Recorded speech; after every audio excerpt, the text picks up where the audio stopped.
The Gupta Empire was an ancient Indian empire, founded by Maharaja Sri Gupta, which existed at its zenith from approximately 320 to 550 CE and covered much of the Indian subcontinent. The peace and prosperity created under the leadership of the Guptas enabled the pursuit of scientific and artistic endeavors. This period is called the Golden Age of India and was marked by extensive inventions and discoveries in science, technology, engineering, art, dialectic, literature, logic, mathematics, astronomy, religion, and philosophy that crystallized the elements of what is generally known as Hindu culture. Chandragupta I, Samudragupta, and Chandragupta II were the most notable rulers of the Gupta dynasty. The 4th century CE Sanskrit poet Kalidasa credits Guptas with having conquered about 21 kingdoms, both in and outside India, including the kingdoms of Parasikas, the Hunas, the Kambojas, tribes located in the west and east Oxus valleys, the Kanaras, Kiratas, etc. The high points of this cultural creativity are magnificent architecture, sculptures and paintings.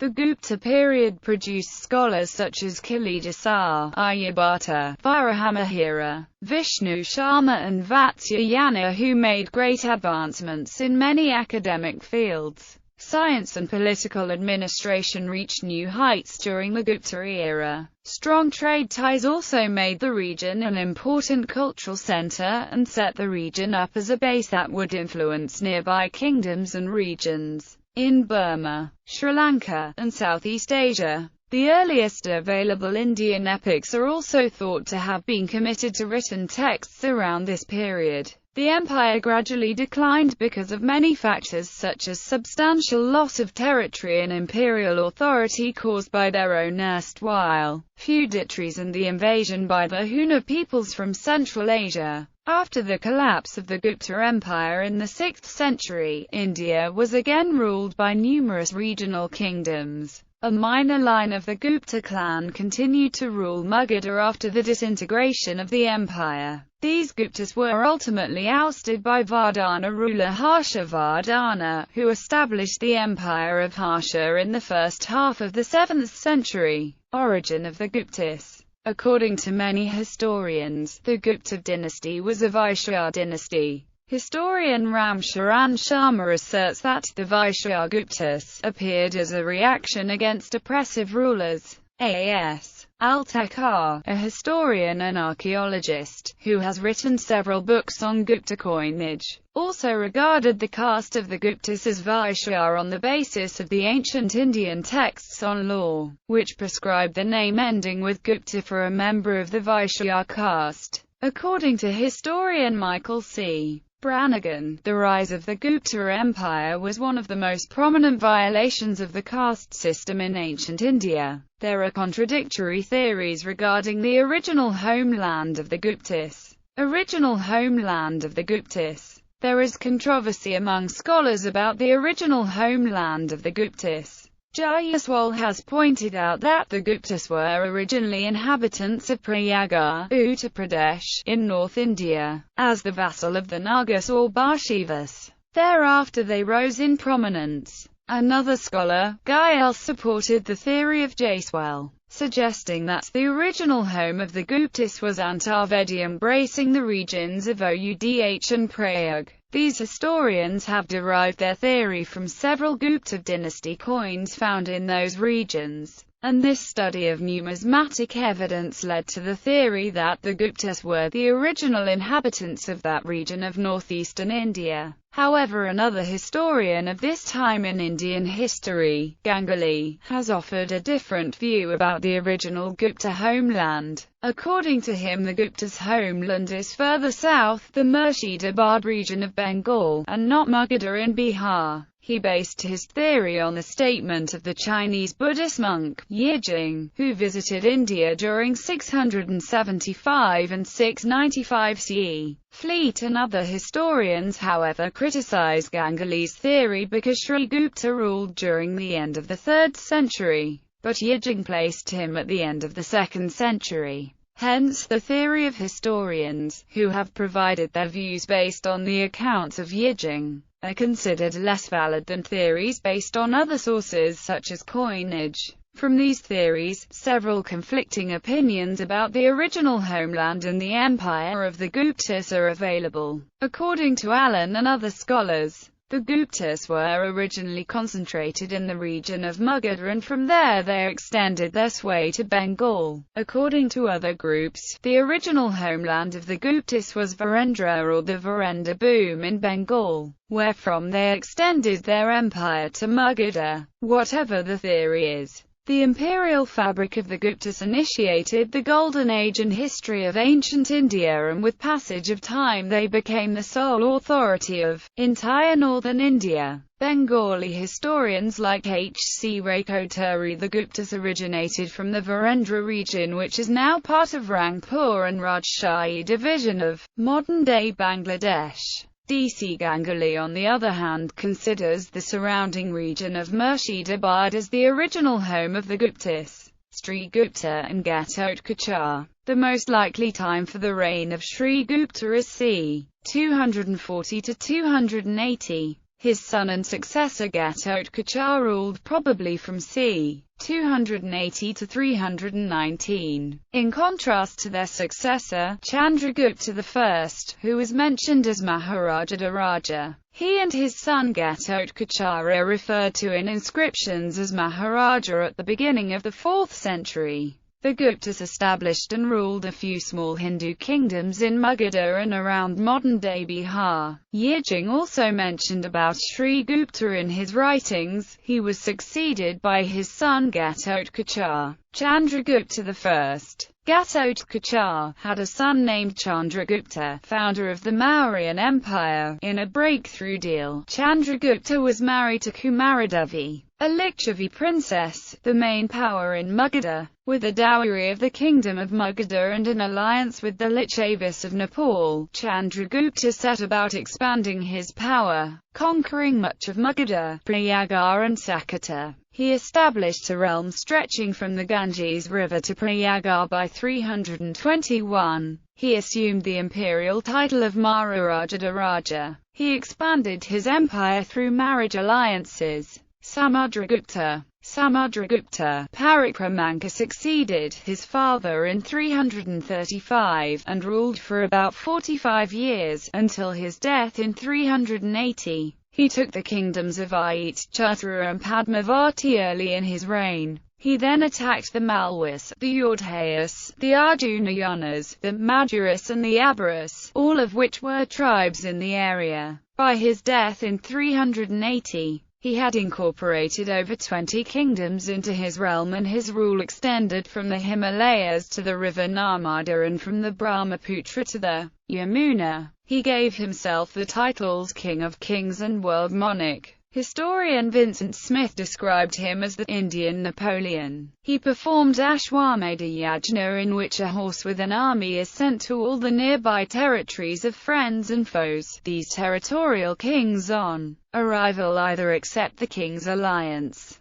who is performing this yajna, or fight if they don't. The stone replica of the horse then prepared is in the Lucknow Museum. The Samudragupta Prashasta, inscribed on the Ashokan pillar, now in Akbar's fort at Allahabad, is an authentic record of his exploits and his sway over most of the continent. Samudragupta was not only a talented military leader but also a great patron of art and literature. He conquered what is now Kashmir and Afghanistan, enlarging the empire. The important scholars present in his court were Harishena, Vasubandhu and Asanga. He was a poet and musician himself. He was a firm believer in Hinduism and is known to have worshipped Lord Vishnu. He was considerate of other religions and allowed Sri Lanka's Buddhist king Sirimekvanna to build a monastery at Bodh Gaya. That monastery was called by Shanzang as the Mahal Bodhi Sangarama. He provided a gold railing around the Bodhi tree. Rama Gupta. Although the narrative of the Devachandragupta is not supported by any contemporary epigraphical evidence, The historicity of Rama Gupta is proved by his Durjanpur inscriptions on 3 Jaina images, where he is mentioned as the Maharaja Raja. A large number of his copper coins also have been found from the Vidisha region and classified in 5 distinct types, which include the Garuda, Garudadhvaja, lion and border legend types. The Brahma legends on these coins are written in the early Gupta style.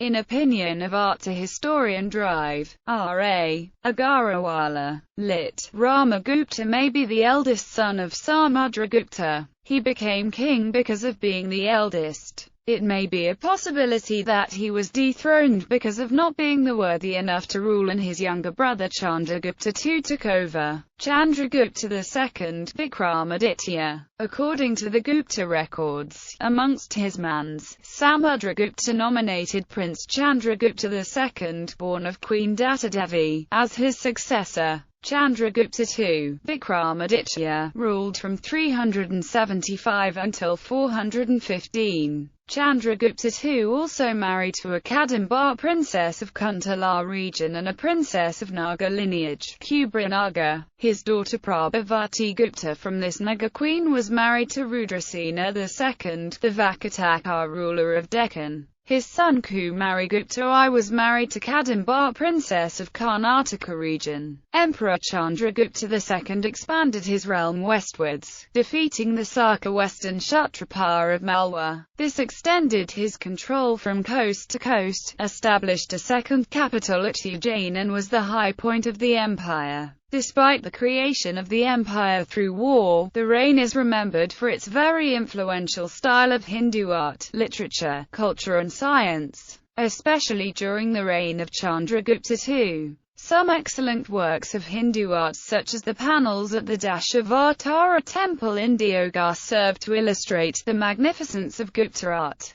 Above all, it was the synthesis of elements that gave Gupta art its distinctive flavor. During this period, the Guptas were supportive of thriving Buddhist and Jain cultures as well, and for this reason there is also a long history of non-Hindu Gupta period art. In particular, Gupta period Buddhist art was to be influential in most of East and Southeast Asia. Many advances were recorded by the Chinese scholar and traveler Faxian in his diary and published afterwards. The court of Chandragupta was made even more illustrious by the fact that it was graced by the Navaratna, a group of 9 who excelled in the literary arts. Amongst these men was the immortal Kalidasa, whose works dwarfed the works of many other literary geniuses, not only in his own age but in the ages to come. Kalidasa was particularly known for his fine exploitation of the Sringara element in his verse. Chandragupta II's campaigns against foreign tribes. 4th century Sanskrit poet Kalidasa credits Chandragupta Vikramaditya with having conquered about 21 kingdoms, both in and outside India. After finishing his campaign in the East and West India, Vikramaditya proceeded northwards, subjugated the Parasikas,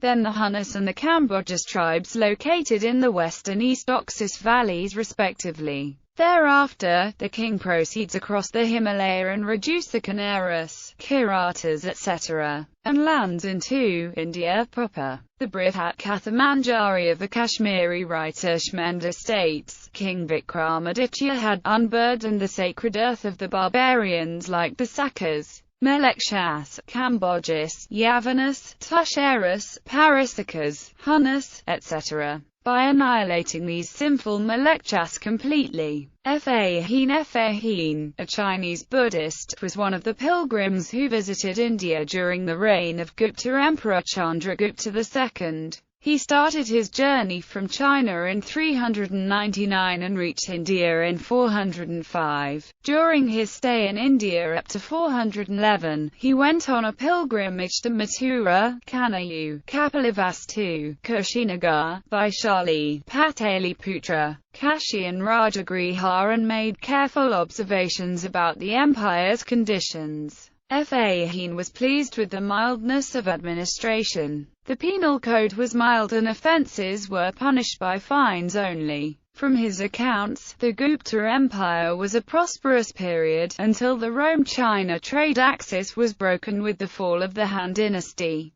The Guptas did indeed prosper. His writings form one of the most important sources for the history of this period. Kumaragupta I. Chandragupta II was succeeded by his second son Kumaragupta I, born of Mahadevi Dhruvasvamini. Kumaragupta I assumed the title Mahendra Ditya. He ruled until 455. Towards the end of his reign, a tribe in the Narmada Valley, the Pushya-Mitras, rose in power to threaten the empire. Chandragupta, son and successor of Kumaragupta I, is generally considered to be the last of the great Gupta rulers. He assumed the titles of Vikramaditya and Kramaditya. He defeated the Pushya-Mitra threat, but then was faced with invading Hephthalites or White Huns, known in India as the Sweta Huna, from the northwest. He repulsed a Huna attack c. 455, but the expense of the wars drained the empire's resources and contributed to its decline. Chandragupta died in 467 and was succeeded by his agnate brother Puragupta.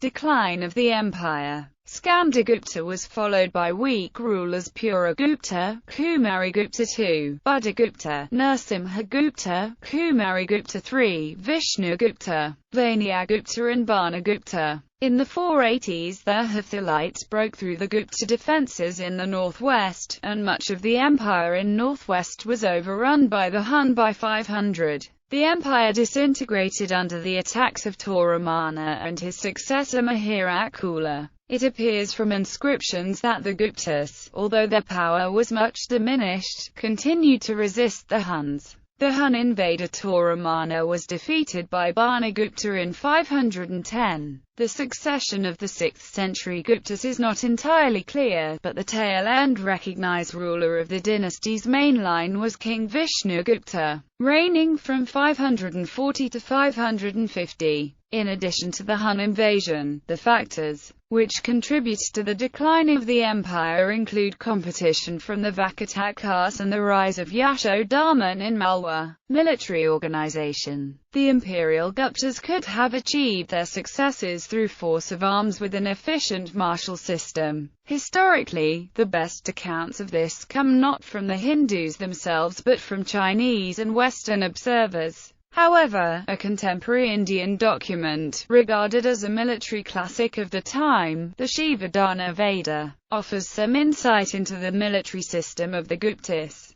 The Guptas seem to have relied heavily on infantry archers, and the bow was one of the dominant weapons of their army. The Hindu version of the longbow was composed of metal, or more typically bamboo, and fired a long bamboo cane arrow with a metal head. Unlike the composite bows of Western and Central Asian foes, bows of this design would be less prone to warping in the damp and moist conditions often prevalent to the region. The Indian longbow was reputedly a powerful weapon capable of great range and penetration and provided an effective counter to invading horse archers. Iron shafts were used against armored elephants and fire arrows were also part of the bowman's arsenal. India historically has had a prominent reputation for its steel weapons. One of these was the steel bow. Because of its high tensility, the steel bow was capable of long range and penetration of exceptionally thick armor.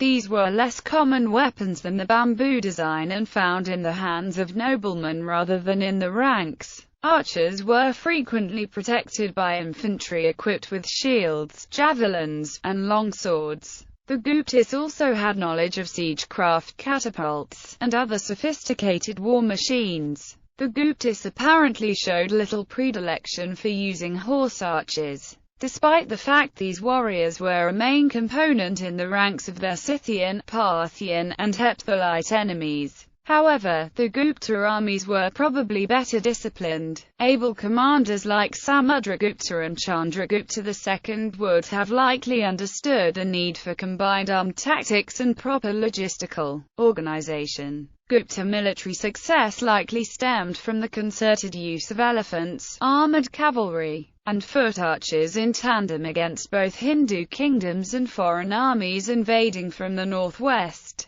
The Guptas also maintained a navy, allowing them to control regional waters. The collapse of the Gupta Empire in the face of the Hunar onslaught was due not directly to the inherent defects of the Gupta army, which after all had initially defeated these people under Chandragupta. More likely, internal dissolution sapped the ability of the Guptas to resist foreign invasion, as was simultaneously occurring in Western Europe and China. During the reign of Chandragupta II, Gupta Empire maintained a large army consisting of 500,000 infantry, 50,000 cavalry, 20,000 charioteers and 10,000 elephants, along with a powerful navy with more than 1,200 ships. Chandragupta II controlled the whole of the Indian subcontinent. The Gupta Empire was the most powerful empire in the world during his reign, at a time when the Roman Empire in the West was in decline. Gupta administration. A study of the epigraphical records of the Gupta Empire shows that there was a hierarchy of administrative divisions from top to bottom. The empire was called by various names such as Raja, Rashtra, Dashur, Mandala, Prithva and Avani.